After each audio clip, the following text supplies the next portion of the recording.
Vote डालने से पहले ये सोचिए कि क्या वो सरकार बना सकते हैं। अगर वो सरकार के नजदीक पहुंचते हैं तो आप बेशक वोट उन्हें दे दीजिए, लेकिन वो नहीं पहुंचेंगे तो मेरी बहन है, हमको बहुत खुशी होती थी ये देखकर कि एक कायराना से हमारी बहन है जो इतनी काबिल है, लेकिन अब हमें देखकर ये अफसोस होता है कि तुम हमारे दुश्मनों के हाथों की तलवार बन रही हो।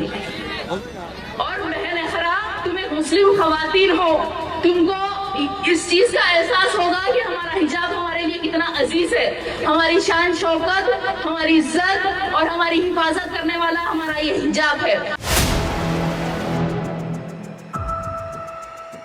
समाजवादी पार्टी की युवा सांसद इकरा हसन ने हाल ही में बिहार की एक जनसभा में कहा था कि अगर AIMIM की सरकार बिहार में बन रही है तो आप उनको वोट दीजिए, नहीं तो अपना वोट खराब मत कीजिए। जी हां, अब इकरा हसन के बयान पर घमासान मचा हुआ है। ऑल इंडिया मजलिस इत्तेहादुल मुस्लिमीन की एक महिला नेत्री हैं, उन्होंने इकरा हसन के इस बयान पर बड़ा पलटवार किया है। क्या कुछ कहा इस वीडियो में आपको हम बताएंगे। नमस्कार, 4 PM पर आप सभी का स्वागत है। दोस्तों, बिहार विधानसभा चुनाव अपने आखिरी पड़ाव पर है। 2 चरणों में से पहला चरण पूरा हो चुका है और अब पूरा ध्यान 11 नवंबर को होने वाले दूसरे चरण के मतदान पर टिका है। फिर 14 नवंबर को आने वाले नतीजे यह तय करेंगे कि इस बार बिहार की सत्ता पर कौन काबिज होगा, NDA या फिर महागठबंधन। हालांकि मैदान में कई दल हैं, लेकिन मुख्य मुकाबला इन 2 गठबंधनों के बीच ही माना जा रहा है। इस बीच ऑल इंडिया मजलिस इत्तेहादुल मुस्लिमीन भी सुर्खियों में है, जिसने बिहार चुनाव में कई सीटों पर अपने उम्मीदवार उतार रखे हैं। 2020 के विधानसभा चुनाव में AIMIM ने बिहार की राजनीति में चौंकाने वाला प्रदर्शन किया था। असदुद्दीन ओवैसी की पार्टी ने मुस्लिम बहुल इलाकों में 5 सीटें जीतकर सबको हैरान कर दिया था। इस बार भी पार्टी वही प्रभाव दोहराने की कोशिश में है। महागठबंधन को डर है कि AIMIM के मैदान में आने से मुस्लिम वोटों का बंटवारा हो सकता है, जिसका सीधा नुकसान तेजस्वी यादव के नेतृत्व वाले महागठबंधन को होगा। महागठबंधन का तर्क है कि इस बार जनता बदलाव के मूड में है और AIMIM जैसी पार्टियां विपक्षी वोटों को बांटने का काम करती हैं। समाजवादी पार्टी भी बिहार में महागठबंधन के समर्थन में लगातार प्रचार कर रही है। सपा सांसद इकरा हसन ने हाल ही में किशनगंज की एक सभा में बड़ा बयान दिया। जी हां, किशनगंज जो AIMIM का गढ़ माना जाता है, वहां एक सभा को संबोधित करते हुए इकरा ने कहा था कि आप AIMIM को तभी वोट दें जब वो सरकार बना रही हो, वरना अपना वोट बर्बाद ना करें। इकरा हसन का यह बयान सीधे तौर पर AIMIM पर निशाना था, जो महागठबंधन के लिए मुस्लिम वोटों को एकजुट रखने की कोशिश कर रही है। इकरा हसन के बयान का AIMIM की प्रवक्ता है सैयद फलक ने कड़ा जवाब दिया है। बिहार में AIMIM के प्रचार मंच से बोलते हुए उन्होंने कहा कि AIMIM किसी की बी टीम नहीं है, बल्कि मजलूमों की असली आवाज है। जो लोग मुसलमानों की एकता से डरते हैं, वही हमें बांटने की कोशिश करते हैं। लेकिन अब वक्त बदल चुका है। अगर मुसलमान मुत्तहिद हो जाए तो हमारी इत्तेहाद की ताकत से हुकूमतें भी झुक जाएंगी। फलक ने आगे तेजस्वी यादव और महागठबंधन पर भी तीखा हमला बोला। उन्होंने कहा कि जिस तेजस्वी यादव को जिताने के लिए इकरा हसन बिहार आई हैं, उसी तेजस्वी यादव ने आई लव मोहम्मद विवाद और मुस्लिम युवकों पर हुई FIR पर एक शब्द नहीं बोला था। पहले आप सुनिए इकरा हसन को, फिर आपको हम सुनाएंगे फलक को। कि वोट डालने से पहले ये सोचिए कि क्या वो सरकार बना सकते हैं। अगर वो सरकार के नजदीक पहुंचते हैं तो आप बेशक वोट उन्हें दे दीजिए, लेकिन वो नहीं पहुंचेंगे।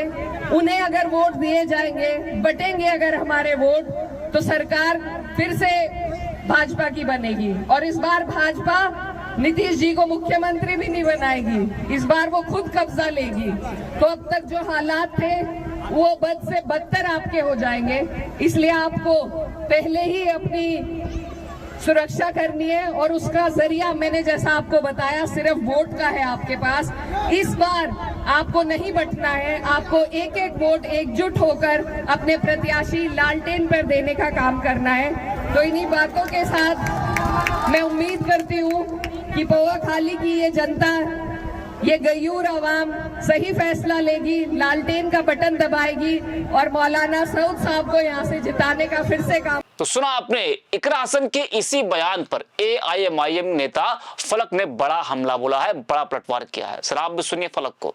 हमारी बहन यूपी कैराना से भी यहाँ आई हुई है, जो बोल रही थी कि अगर यहाँ ओवैसी साहब को वोट देंगे तो उनकी हुकूमत तो नहीं बनेगी, लेकिन यहाँ पे बीजेपी आ जाएगी। तो मेरी बहन इकरा, हमको बहुत खुशी होती थी ये देखकर कि एक कैराना से हमारी बहन है जो इतनी काबिल है, लेकिन अब हमें देखकर ये अफसोस होता है कि तुम हमारे दुश्मनों के हाथों की तलवार बन रही हो। जिस तेजस्वी को तुम जिताने यहाँ आई हो, उस तेजस्वी से जब पूछा गया कि जो आई लव मोहम्मद के पोस्टर ले जाने पर कुछ नौजवानों पर एफआईआर हुआ, उस पर आपका क्या कहना है, तो वो तेजस्वी ने कहा कि मुझे कुछ नहीं पता, मेरा जहन जो है वो अभी बिहार चुनाव पर है। और बहन इकरा, तुम एक मुस्लिम खवातीन हो, तुमको इस चीज का एहसास होगा कि हमारा हिजाब हमारे लिए कितना अजीज है। हमारी शान शौकत, हमारी इज्जत और हमारी हिफाजत करने वाला हमारा ये हिजाब है। और जब इस हिजाब के बारे में तुम्हारे लीडर अखिलेश यादव से यूपी चुनाव से पहले पूछा गया कि हिजाब बैन पर आपका क्या कहना है, तो तुम्हारे लीडर ने कहा कि मुझे कुछ सुनाई नहीं दे रहा। और जब मेरे असदुद्दीन ओवैसी साहब से पूछा गया हिजाब बैन के बारे में, तो उन्होंने कहा कि हिजाब पहनना मुस्लिम लड़कियों का हक है और एक दिन इस मुल्क की प्राइम मिनिस्टर एक हिजाब पहनने वाली लड़की बनेगी इंशाअल्लाह। तो बहन इकरा, तुम्हारे सदर और मेरे सदर में इतना फर्क है। और जो तुम ये बात बोल रही हो कि यहाँ पे हम हुकूमत तो नहीं बना सकते, तो तेलंगाना में भी वैसे हमारी कोई हुकूमत नहीं है, वहां भी हमारी हुकूमत नहीं है। 119 में से वहां सिर्फ हमारे 7 एमएलए और 17 में से 1 एमपी है, लेकिन वहां जो भी हुकूमत होती है उनको हमारी जरूरत पड़ती है, हमें उनकी जरूरत नहीं पड़ती। वो हमारे इतिहास की ताकत से मजबूर हो जाते हैं। वहां जहाँ कोई भी हुकूमत आती है वो हमारे इशारों पे नाचती है, हम उनके इशारों पे नहीं नाचते।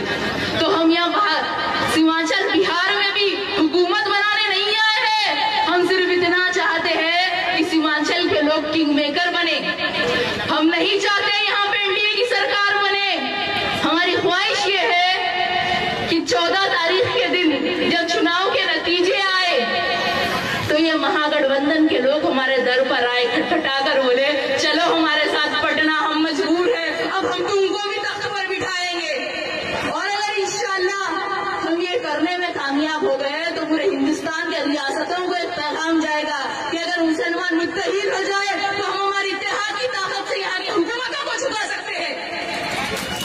और सिर्फ रियासतों के चुनाव में नहीं, लोकसभा इलेक्शन में भी हम किंग मेकर बन सकते हैं इंशाअल्लाह एक दिन। इस बात को जहन में रखिए कि आज नीतीश कुमार के 12 एमपी और चंद्रा बाबू के 14 एमपी की तरफ से एनडीए की सरकार है। तो 11 तारीख के दिन मेरी आप तमाम से अपील है, मजलिस के हक में अपना वोट डालकर हमें झुकना नहीं, यहाँ की हुकूमत को झुकाना है इंशाअल्लाह। व आखिर दावाना अल्हम्दुलिल्लाहि रब्बिल आलमीन। तो सुना आपने सैयद फलक के इस बयान ने चुनावी माहौल को और गर्मा दिया है। अब यह जुबानी जंग मुस्लिम बहुल इलाकों में चर्चा का विषय बन गई है। जानकारों का मानना है कि एआईएमआईएम की मौजूदगी कई मुस्लिम इलाकों में सीधा असर डाल सकती है। यदि वोटों का विभाजन हुआ तो महागठबंधन को नुकसान झेलना पड़ सकता है। हालांकि महागठबंधन के नेता दावा कर रहे हैं कि एआईएमआईएम की उपस्थिति का कोई बड़ा असर नहीं पड़ने वाला है, क्योंकि इस बार जनता विकास और बेरोजगारी जैसे मुद्दों पर वोट देगी। दूसरी ओर एआईएमआईएम अपने को सिद्धांतों की राजनीति करने वाली पार्टी बताकर जनता से सीधा संवाद बना रही है। ओवैसी बार बार यह कह रहे हैं कि उनकी पार्टी किसी की बी टीम नहीं है, बल्कि हाशिए पर खड़े तबकों की आवाज है। लेकिन पूरा विपक्ष यही कह रहा है कि ओवैसी बीजेपी की बी टीम की तरह काम कर रहे हैं। यूपी कांग्रेस के प्रवक्ता है अंशु अवस्थी, उन्होंने भी कहा कि सभी जानते हैं कि असदुद्दीन ओवैसी बीजेपी के लिए काम करते हैं। ओवैसी कभी बिहार और उत्तर प्रदेश नहीं जाते हैं, लेकिन चुनाव आते ही वह जरूर यूपी और बिहार का दौरा करते हैं।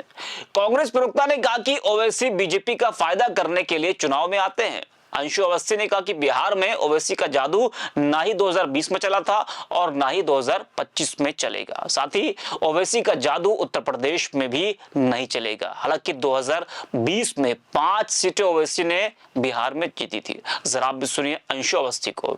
देखिए, सभी जानते हैं कि ओवैसी जी बीजेपी के लिए काम करते हैं। कभी वो न बिहार जाएंगे न उत्तर प्रदेश जाएंगे। जब चुनाव आएगा तो वो जरूर आ जाते हैं। और वो किस लिए आते हैं कि बीजेपी का फायदा हो।